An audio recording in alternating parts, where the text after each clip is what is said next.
I had nothing else to do but make a talking video because I feel like what I have to say is so fucking important for any female. And I'm walking around barefoot because it's kind of warm, and I grounded myself. I think I need to put socks on. I went through 3 pairs of socks because I'm just taking in the earth right now. Because this is a changing time. This is a freaking time to just let go of everything that is not for your highest, greater good. And I'm basically telling myself advice.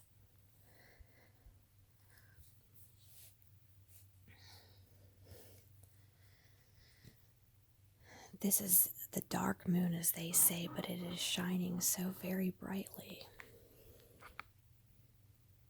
Because there is still so much work to be done from this moon. And we thought it was there, and we thought it was going to be done, and we thought it was easy, and it's not. Okay, move along to the next. Nope, not yet. There's more. There's more to be done.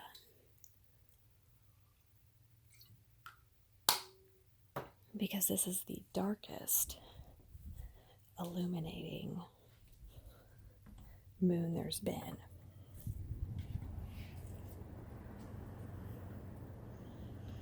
Look, it's like a pink haze. I know when the new moon's coming. That's November 8th. But it's kind of like 7th. You know, you always got like 3 days before where it's like at the peak. It doesn't always peak on the actual date where you are. You know, everybody's on different time zones, so you just gotta get it in. But the new moon can't come when we haven't quite released what exactly needs to be gone from us. And that's why I sometimes get on here and I do these videos, because we are here. We're on the earth. We have a mission. Sometimes we get a little lackadaisical or a little sucked into the 3D, but you can't let the 3D dictate you. You have to get out in the bare feet and feel the earth. You have to let those moon rays soak in through your crown chakra. And you have to know who you are and what you're worth. And I am so going through that.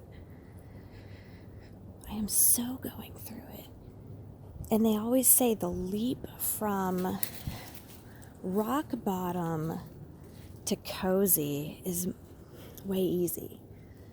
But the leap from cozy to amazing is the hardest, because once you've been at rock bottom, you're kind of accepting whatever you can get. You're kind of like, you know what they say, grasping for straws, you know.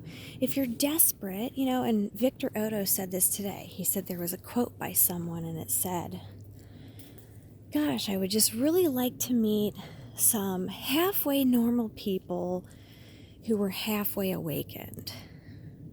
And he said, no, that is not it.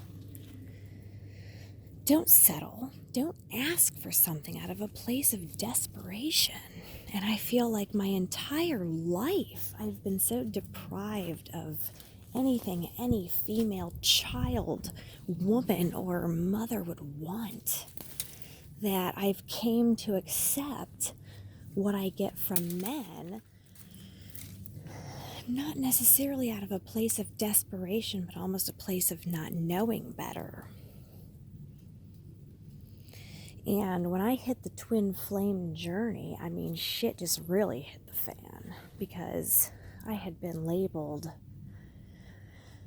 a cheater and a whore and whatever else before, but that really brings your stereotypes down to another level. I've always been an honest person. I've been very loyal in what I deemed were relationships. And when you meet your twin flame, shit does not matter. Like, it is not your convenient time to meet your twin. That is not what it's ever gonna happen. It's, oh my God. You know, I'd been in like horrible relationships. You know, I meet this halfway decent, nice guy who is now actually, well, you know, I say best friend, but that's still sometimes questionable. We're good friends. We, at some points, call each other best friends. I don't know if he's open to receiving a large friendship. He's definitely a loner. I don't know if he even is listening to this, but if you are, you know, Matt, you know, I love you. We've been through so much crazy shit on this 3D level, and I still can't decipher who he is in my soul family. Sometimes I think a brother, but sometimes I think so much more, but I don't know. Because I have 3 biological blood brothers, and none of them have ever been what I would consider a brother to be, I guess. You know, we don't come from the most functional family. We don't come from the worst. I mean, I'm not saying there's horrible abuse and all this other shit, none of that, but, you know, not like I see some a lot saying, oh, my brother is my best friend. We would die for each other. I mean, I got one brother who I don't think I've seen or talked to in 30 years, and I've been asking to reach out to him, but like, I don't know. One brother goes and sees him once a year. He only lives 20 minutes away. I really ought to just get the address and go knock on the damn door. See, Erica, this video is about you giving yourself your own advice.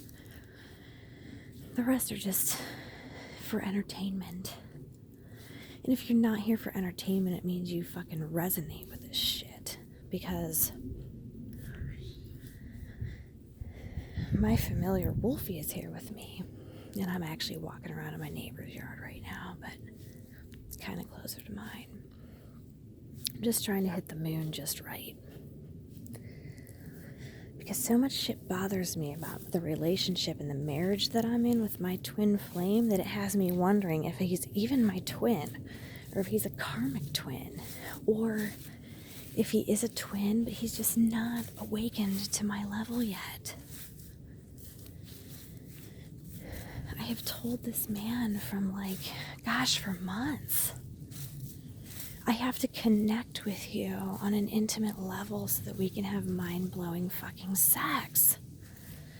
And every time I invite him to connect with me on a soul level, he declines the offer.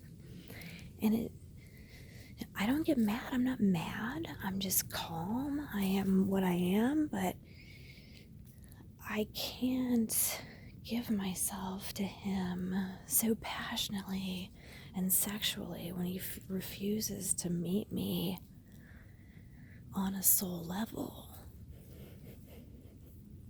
And I say, do I continue to have a relationship where this is constantly happening? Because I say this to him, I'm here walking around alone, obviously making a video instead of getting it.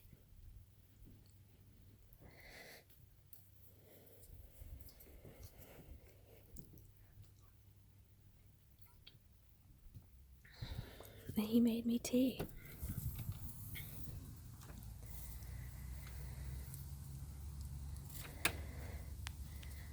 But this is just the repetitive pattern that I don't know. Well, I do know. I do know deep down. I don't deserve this. Yeah, it's not the worst thing ever, but gosh, I want to feel loved. I want to feel like I actually mean something. And I swear, I literally could dance on my couch the same amazing way I could dance for 4 minutes at a bar and be a stripper and make probably $100 for the performance for 4 minutes. And this dude wants to look but not be bothered to get up and touch. It just doesn't sit with me. I just feel like when we first met, of course, when you first met your twin flame, it's like nothing else. ecstasy, but none of the other stuff matters. And when all that goes to shit and you have to clean up the mess, it's like, hey, you got to clean up your mess too, or else how can I be with you?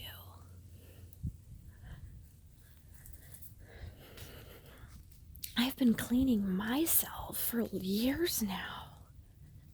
I recognize when there's an issue with myself and I try to fix it.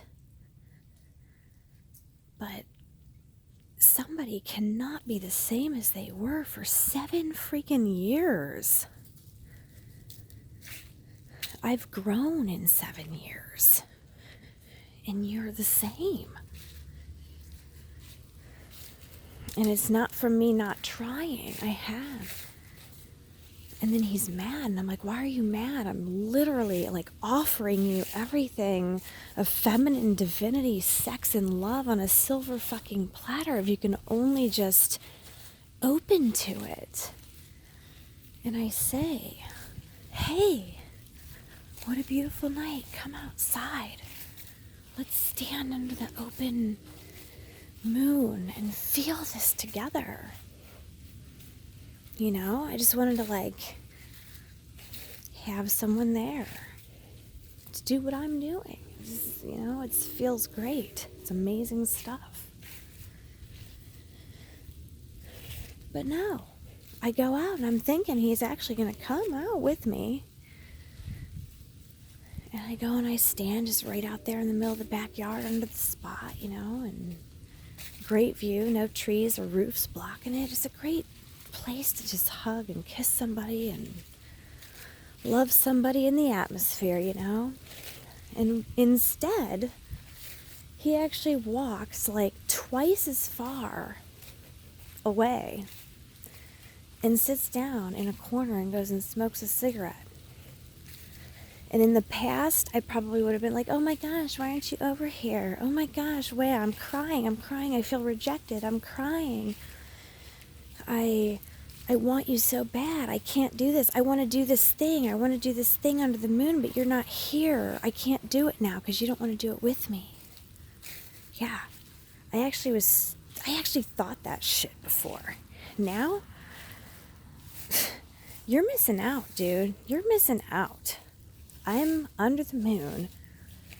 You could have put your body up against mine and like had an amazing bonding, loving precursor to some fucking intimate, ecstatic sex. But you go to choose to walk twice as far away and go smoke a cigarette and ignore me. Ignore the woman who you vowed to cherish and love above everything else. Okay, so how many years of that do you think I should put up with?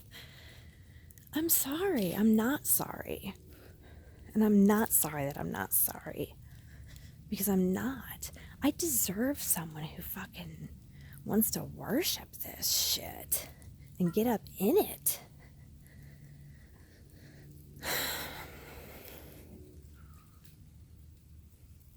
That's why I kicked him out 2 weeks ago, and he thinks he can stay because he's going to be romantic, and then he couldn't even be.